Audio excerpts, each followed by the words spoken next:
A very elderly couple is having an elegant dinner to celebrate their 75th wedding anniversary. The old man leans forward and says softly to his wife, "Dear, there is something that I must ask you.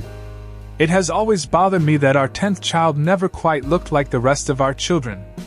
Now I want to assure you that these 75 years have been the most wonderful experience I could have ever hoped for, and your answer cannot take all that away. But I must know, did he have a different father?" The wife drops her head, unable to look her husband in the eye. She pauses for a moment, and then confesses, "Yes. Yes, he did." The old man is very shaken. The reality of what his wife was admitting hit him harder than he had expected. With a tear in his eye, he asks, Who was he? Who was the father?"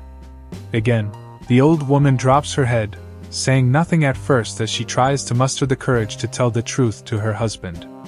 Then, finally, she says, "You." Three sisters decided to get married on the same day to save their parents the expense of separate weddings. As a further step to reduce the price tag, the three sisters resolved to spend their honeymoon night at home. Later that night, their mother couldn't sleep, so she went to the kitchen for a cup of tea. On her way, she tiptoed by her oldest daughter's bedroom and heard her screaming. The mother thought to herself, "That's normal, especially on her wedding night." She snuck by her second oldest daughter's room and heard her laughing. "That's normal too," she said, smiling to herself. Finally, she slipped by her youngest daughter's room, where she didn't hear a peep, but she thought nothing of it. The next morning in the kitchen, after the husbands had gone out, the woman asked her eldest daughter about last night's noises.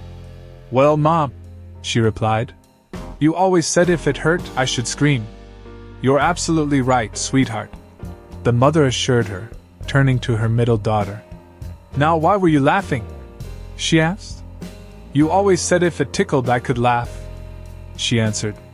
"True enough, honey." The mother smiled, remembering her newlywed days. "Now it's your turn, baby," she said, turning to her youngest daughter. "Why was it so quiet in your room last night?" "Mom, don't you remember? You always told me never to talk with my mouth full." One morning, when I was going out of the house, I met my neighbor's daughter, who was pregnant. When I returned home, I saw her father closing the door. I told him, "Your daughter hasn't married yet. I wonder how it is possible for a girl without a husband to be pregnant." For a moment, her father, with a bitter smile, said, "She isn't pregnant. It is all wind in her belly. She farts and would recover." Next year, perchance, I saw the same girl with a baby in her arms. The next day, when I was going out facing her father, I told him, "I saw your daughter with her fart in her arms." A young bride and groom-to-be had just selected the wedding ring. As the girl admired the plain platinum and diamond band, she suddenly looked concerned. "Tell me," she asked the elderly salesman, "is there anything special I'll have to do to take care of this ring?" With a fatherly smile, the salesman said, "One of the best ways to protect a wedding ring is to dip it in dishwater 3 times a day." The young bride approached her awaiting husband on their wedding night and demanded $20 for their first lovemaking encounter. In his highly aroused state, he readily agreed. This scenario was repeated each time they made love for the next 30 years, with him thinking it was a cute way for her to buy new clothes. Arriving home around noon one day, she found her husband in a very drunken state. Over the next few minutes, she heard of the ravages of financial ruin caused by corporate downsizing and its effects on a 50-year-old executive. Calmly, she handed him a bank book showing deposits and interest for 12 years totaling nearly $1 million. Pointing across the parking lot, she gestured toward the local bank while handing him stock certificates worth nearly $2 million and informing him that he was the largest stockholder in the bank.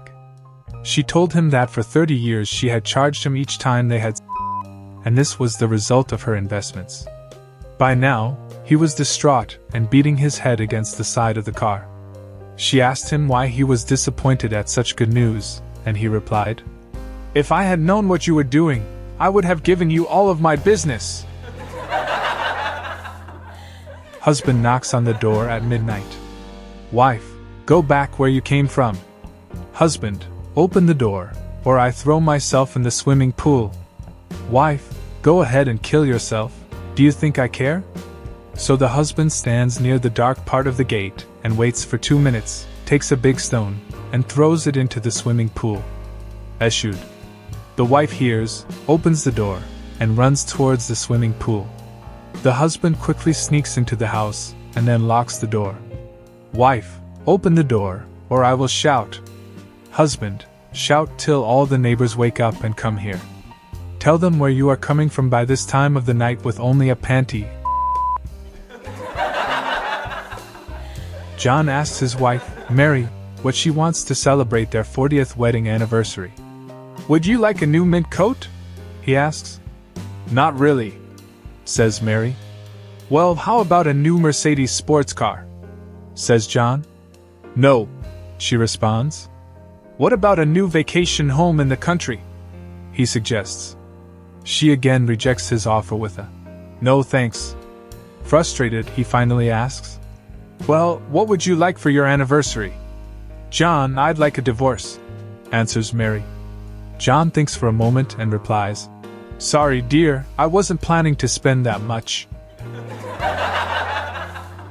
A couple returns from their honeymoon, refusing to speak to each other. The groom's best friend takes him aside and asks what's wrong. Well, replies the man, when we finished making love on the first night, I put a $50 bill on the pillow without thinking. Oh, you shouldn't worry about that too much, says his friend. I'm sure your wife will get over it soon enough. She can't expect you to have been saving yourself all these years. That's not the problem, the groom says. She gave me $20 change. There was a man who had 3 girlfriends, but he did not know which one to marry. So he decided to give each one $5,000 and see how each of them spent it. The first one went out and got a total makeover with the money. She got new clothes, a new hairdo, a manicure, a pedicure, and the works, and tells the man, I spent the money so I could look pretty for you because I love you so much.